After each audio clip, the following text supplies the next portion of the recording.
Welcome sa ating panibagong adventure ride. Walang iba kundi ang Cordillera Level 4 or Coursera. Ating lalakbayin hindi lamang ang Cordillera kundi pati na rin ang Sierra Madre. Inumpisa natin ang Level 1 mahigit 2 taon na ang nakakaraan. At ngayon nga 2026, sinamantala natin ang lamig ng panahon para magmotor. Uumpisa natin sa unang checkpoint sa Wiltec, Cabanatuan at second checkpoint sa San Quintin at pangatlong checkpoint sa San Nicolas at kasama ang Maliko sa bayan ng Pangasinan. Ang Cordillera Adventure Tour ay hindi endurance, walang limit o araw na kailangan tapusin. Nasa sayo kung ilang araw mo gustong tapusin. Tara, samahan niyo ako sa ating pagmumotor sa Cordillera at Sierra Madre kasama si Sir Troy.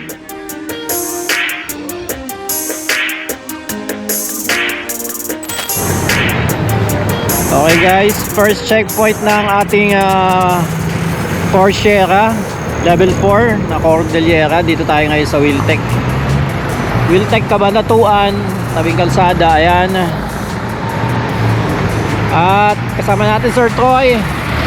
So malapit lang siya dito, no? Kabilang bayan lang siya. Talavera siya galing. So eto na. Diretso tayo ng Maliko. Dadaanan natin sa Pangasinan yun, di ba? So Pangasinan. And then ito yung dala nating motor guys, CRF tsaka yung kay Troy ARY. Alright, so let's go, let's do this. First day natin guys ng ating Coursera or Cordillera Level 4. Ganda ng bundok sa kanan, no?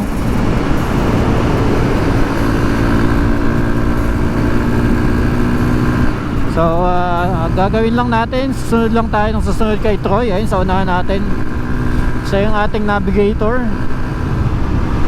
Dala nating motor itong ating Honda CRF 150L. So kanina medyo nasinok itong ating CRF, parang mamamatay. Kahit subukan ko ng gas ay parang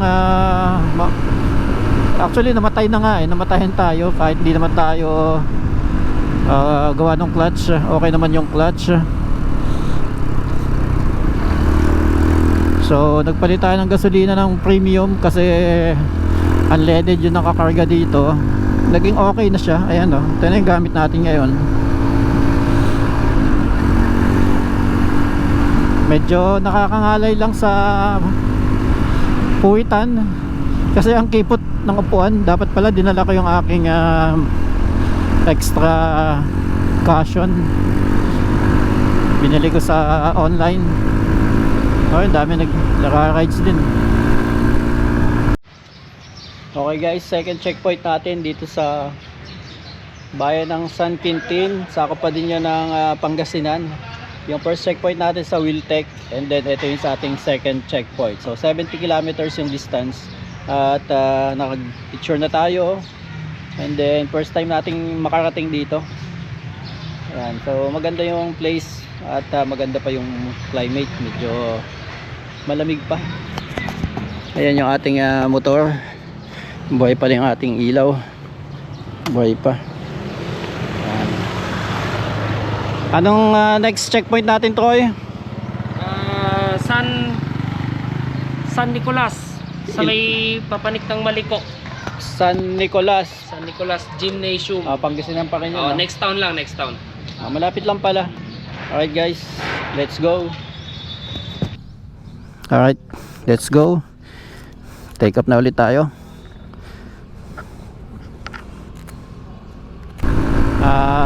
Kanina pa rin tayo nagmumotor. Umalis tayo nga pala ng Antipolo ay 5:30.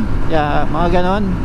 So around 2 hours and 45 minutes minute na natin si Troy sa Wiltec, Cabanatuan, which is doon na nga yung ating first checkpoint. So yun guys, samahan nyo ako, samahan nyo kami ni Sir Troy para sa ating Cordillera Adventure Tour Level 4. So combine siya ng Cordillera at saka Sierra Madre. So hati, medyo challenging pero maganda dito.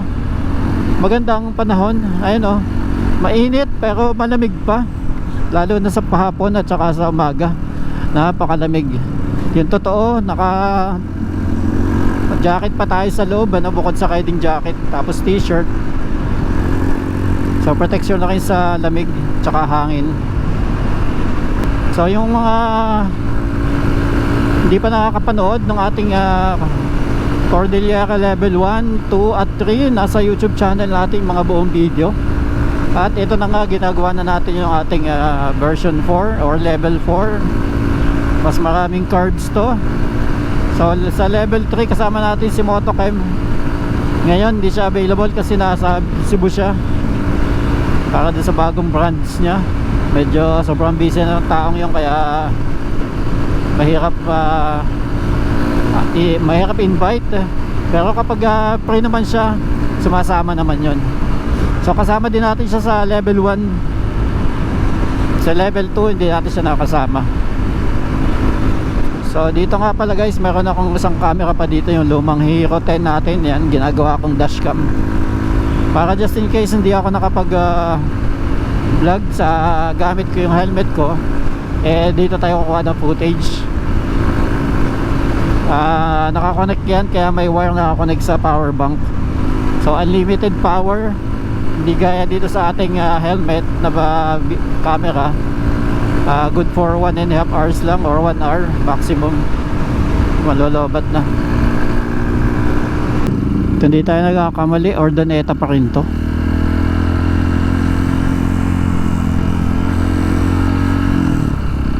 Ganda, organize yung bayan nila or city.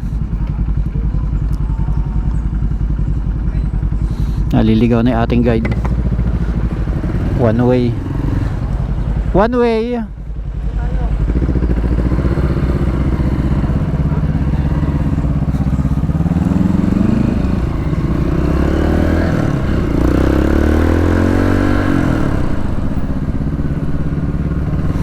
Ang ganda oh. Makulay. So dito tayo papasok. Wow, nice. I like it.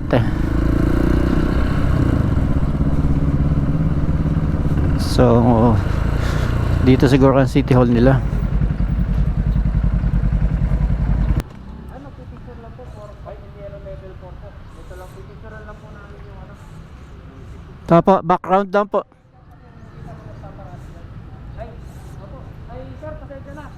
Ano na, mag-picture lang kami. Pero pagtaratan lang dyan bago tayo. Ay, makikita lang naman po kami. Ano lang, pang Cordillera lang. Mag-picture lang po kami. Alis na rin po kami agad. Di po kami magtatagal. Dito niyo parada. Ayaw niyo pa. Kasi hindi kami nagpaparada. Actually, hindi yan kasi may after kami. Dito po, pwede po dito. Saglit lang naman. Oo. Pwede dito. Huwag lang yan.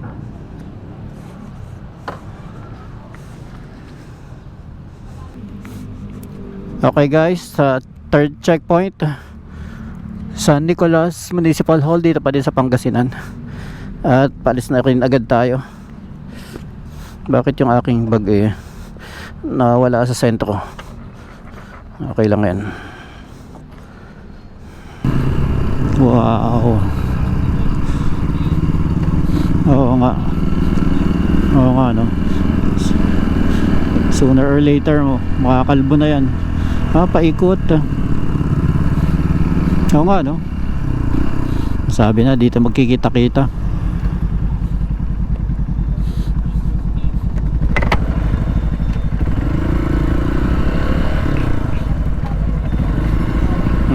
Doon tayo sa, kahit malayo tayo magpark, kaya naman ng drone kapabalik. Tayo pa sa taas nun no, view deck.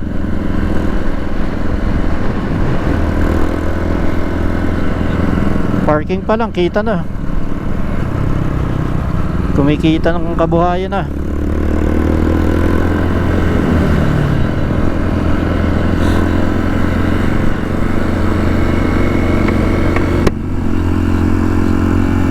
Masyadong madami. Oo nga.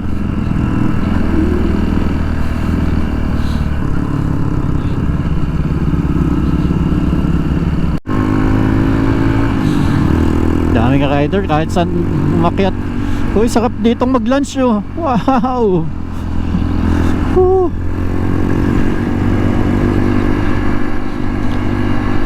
Meron akong pinag-ong tsaka 2 itlog. Sakto sa atin yan.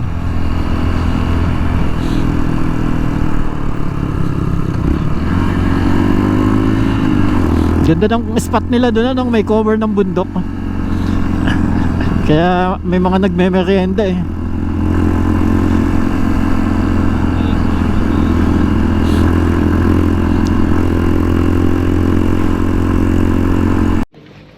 Okay, nakapag-buy na tayo. Nalibre tayo ni Toy. Ang dami sticker oh. Ayan, tinatakan tayo. Thank you. Palagin na lang sa pangalan. Sige lang po. Hello, nakalagay.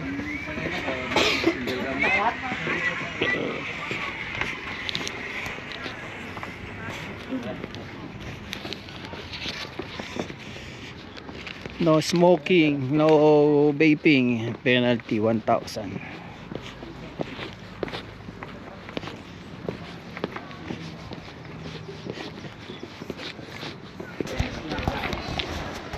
So, mayroong flag ng Germany, Japan, US, ano yun, India?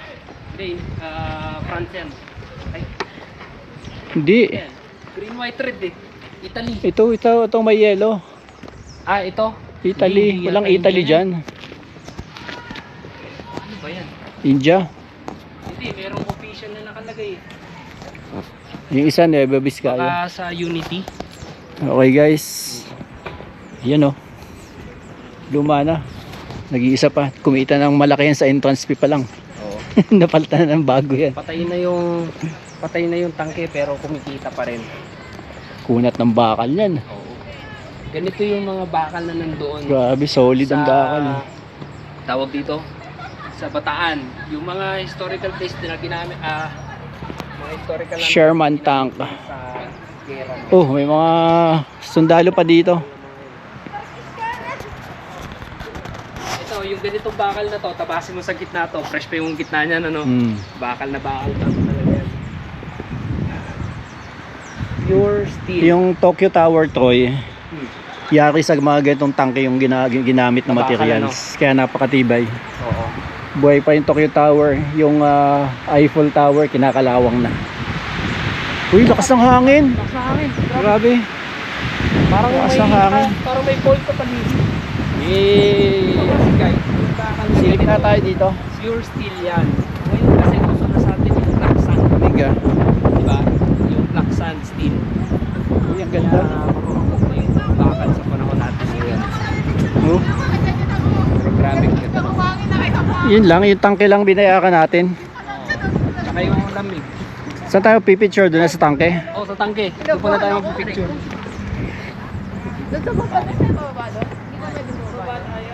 Uy, yung daming puno. Bawal magtapon ng basura dito. Bawal mo pala itulak yung biga mo dito. So, para din palang Baguio na to. Hindi naman tayo mag-hiking eh.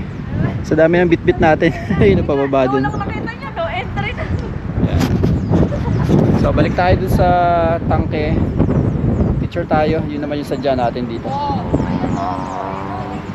Siguro military ano to. Pwede nung magpalipad ng drone dyan.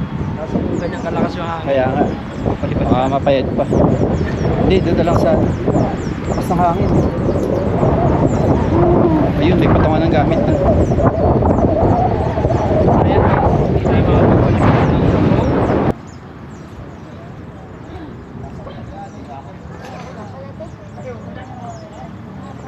Gusto mo ba? Hindi. Para ma-experience mo pumasok ng tangke. Okay guys, pwedeng pumasok dun sa loob ng tangke. Ayun oh. Mayroon dun sa loob. So maganda yung ano dito, ambience, malamig. Tsaka yung hangin niya, talaga makarinig mo yung hangin sa mga puno. Ayan oh. Hindi po. Okay oh. Tama mo to. Pila pa natin mamaya. So nakapag selfie na tayo gamit yung passport natin. Walang iba kundi dito na mismo sa lumang tangkeng pandigmaan, Sherman tank or made in Germany. So kulang-kulang na siya, wala na yung kanyang roller. Ay, tama yung pinuntahan mo. Napakadali talaga. Okay guys, tapos na tayo dito sa Sherman. Checkpoint number 4. At papunta tayo ng Atok. Doon na yung ating next pupuntahan.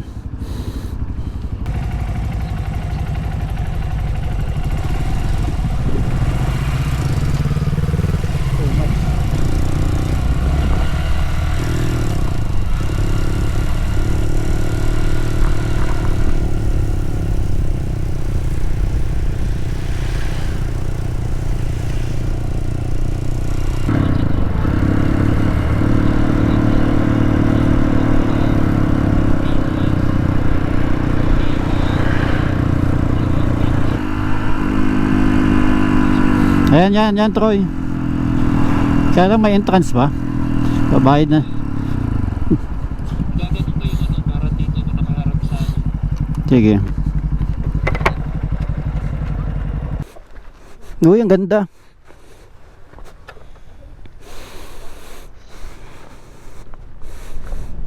Wow. Nice.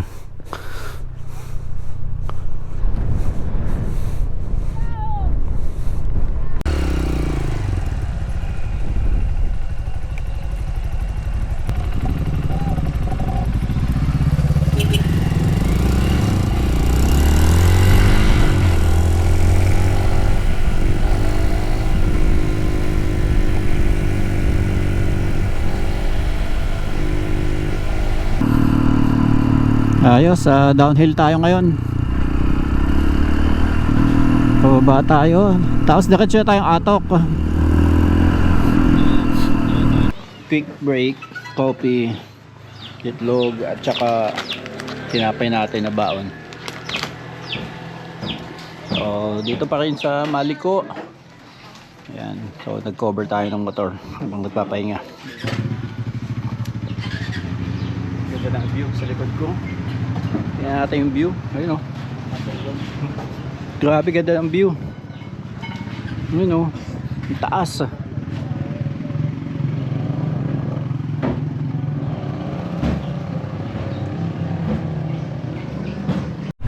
Okay, let's go.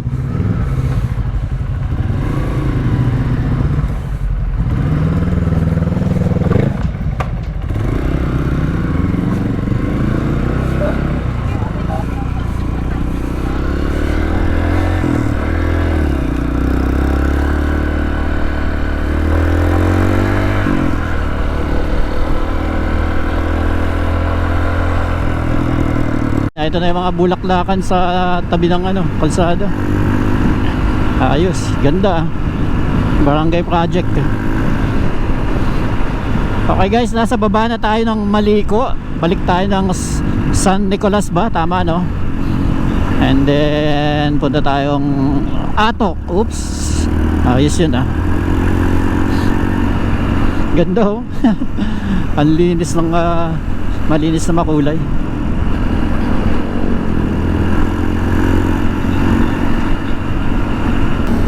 Okay guys, time check around 3:30 in the afternoon.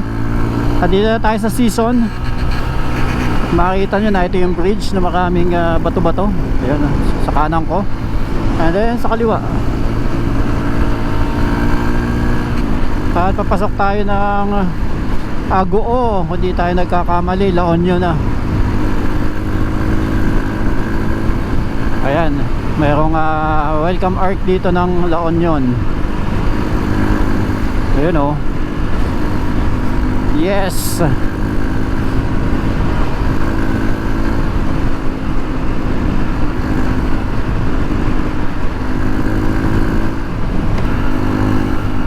Alright, nakita ko na Benguet province na. Nice.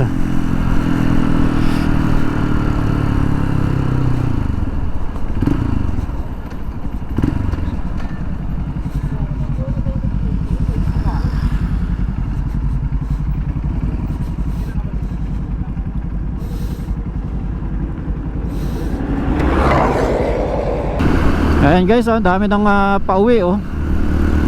Ang dami ng pababa, tama ako.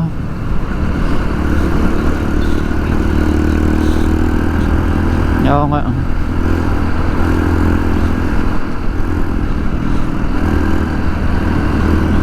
Ay ganon. Oo nga no.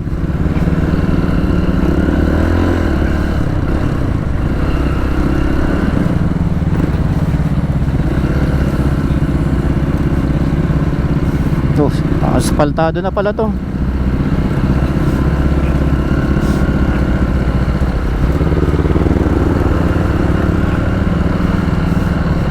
Panis sa XR.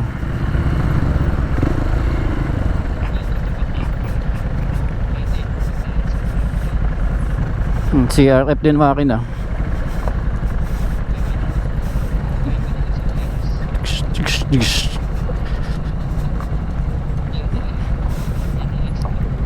Oh, ito ang extreme kasi yung suspension niya ano eh, hindi pa inverted.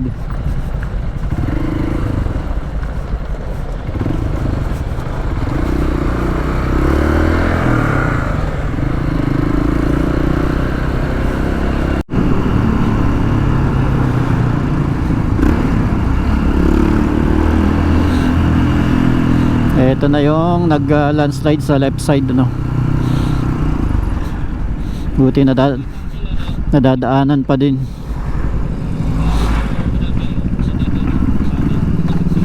Oo nga. Welcome to Lionshead. Kahit wala naman talagang leon dito. Diba sabi sa'yo pambata eh.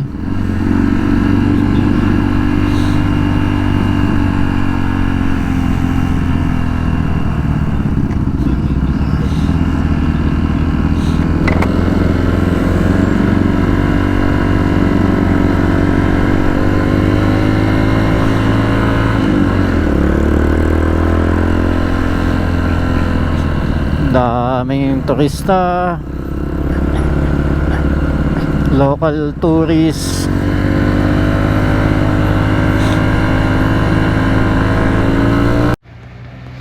Quick stop over after namin kumain.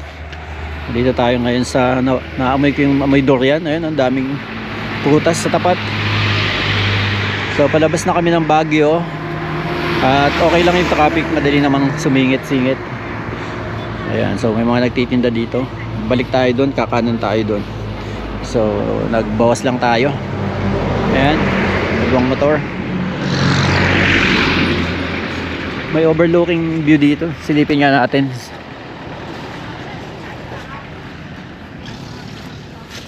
Ayun, overlooking. Uy, mataas na rin pala. Yun o. Kita yung Baguio doon. Kaya pala malamig. Bango. Yun o. Yung mga durian.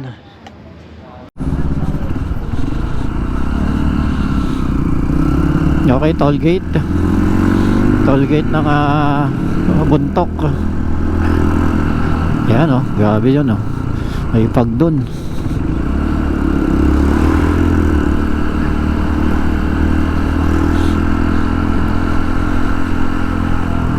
Ito na ang fog.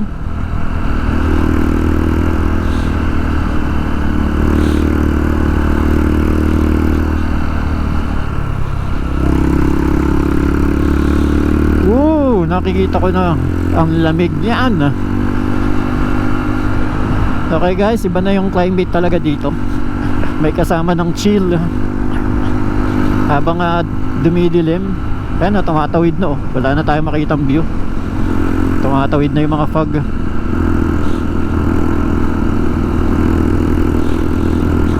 Kulang yung ating panloob, panlamig. Pero okay lang yan. Malapit naman na. Mga 30 kilometers na lang siguro. Nandun na tayo sa ating patutunguhan. So nagpagas lang tayo dito sa mismong atok na 300 pesos. Ayun, yung binayaran natin nandun pa din. So 4.59. Ayun o,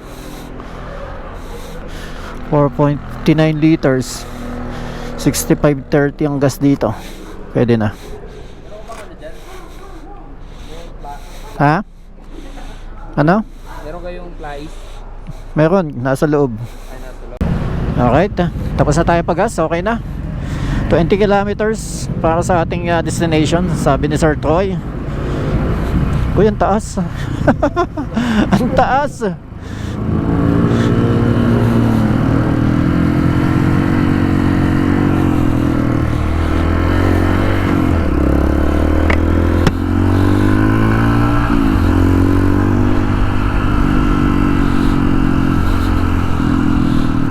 Full tank na tayo, wala nang worries kahit saan tayo pumunta.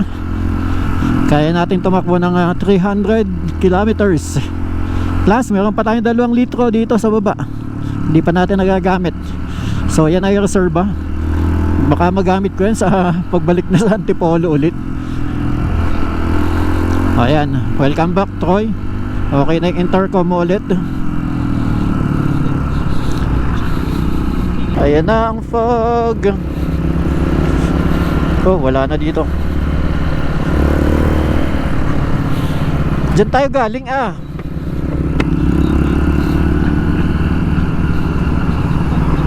Ah, sige.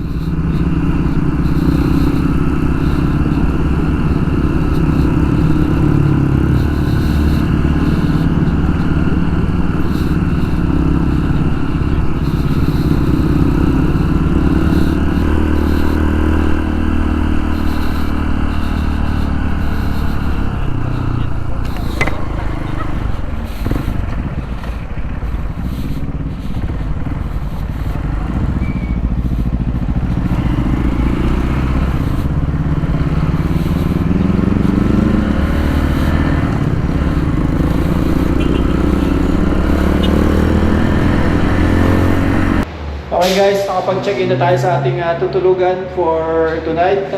At ito yung aming room. Double deck siya. Ayan oh. So the usual, dito ay sa taas. Dito na tayo sa baba. So double deck. Ganda naman yung CR, malinis, di ba? Okay naman, Ayun, oh. May heater pa. So mura na to. Magkano to Koy? 750 isa. 750 isa, 1.5. Not bad. Andito na mismo sa Atok. Malapit sa Northern Blossom. And then malapit sa Ice Point. So pagod na tayo. 12 hours or more than 12 hours tayong nag-drive. Ayan, nilalabo na din yung mata natin. At dito na rin tayo kakain sa baba. Ayan. Nandun yung motor natin. Okay guys, dinner muna tayo. Pork chop, bihon, mainit-init pa, tsaka rice, tubig. Dito lang sa baba ng aming transient or accommodation for tonight. Marami namang customer kanina. Kain na tayo. So eto na nga guys yung ating accommodation. Dito sa taas ng Mr. Donut.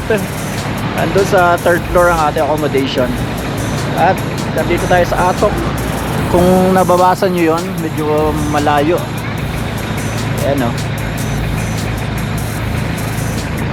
At ang ating ayan, nag-uusap ng konti. 9 degrees Celsius. So yun, hindi na tayo mag-stay. So, nakatuwa yung truck, daming kulay.